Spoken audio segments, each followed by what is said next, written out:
ఆటంకం పరిచారు నన్ను. తొవ్వి గాలి తొవ్వి ఆపేసుకున్నా. ఇంటి దగ్గర కట్టుకుంటుంటే ఇంటికాడ ఆపేశారు. ఏడుందండి సమాజం అంటున్నారు మీరు?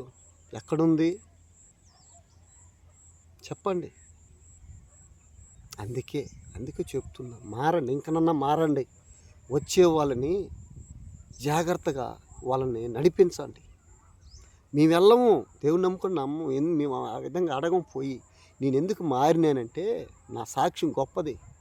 నేను అన్ని పనులు చేస్తా, లైటింగ్లు చేస్తా, వెనకున్న పూలతో పూలమాల కడతా, పూలు అల్లతా, డెకరేషన్, పెళ్ళిళ్ళకి డెకరేషన్ చేస్తా, జనరేటర్ మెకానిక్ని, ఎలక్ట్రీషియన్ని, కరెంటు పోల్స్, ట్రాన్స్ఫార్మర్లు, ఇళ్ళల్లో wiring, plumbing, driving.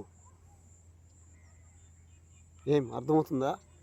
Driving, tractor తోలుతా, lorry తోలుతా, అన్నీ ఉన్నాయి. బైక్ ఉంది, ఆటో ఉంది, ఆటో మెకానిక్ని, అన్నీ ఉన్నాయి చేతుల్లో. కయ్యరి మేస్తా, నారు బెరకతా, అన్ని పనులు నేర్చుకున్నా. ఏ పని చేయాలన్నా వెల్డింగ్ కూడా చేస్తా, హార్డ్ వెల్డింగ్ అన్నీ నేర్చుకున్నా. లాభము, ప్రయోగము అన్నీ వదులుకొని ఈరోజు నేను ఒక పాస్టర్గా ఎందుకున్నాను? ఆదాయం కాదండి, ఈ రోజుకి నాకు తినడానికి ముద్ద లేదు, ఒక ముద్ద కూడా లేదు.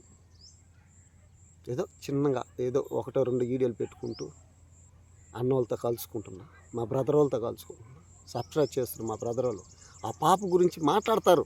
ఈరోజు ఒక వీడియో చూసి ఒక కర్రుడు మాట్లాడుతున్నాడు.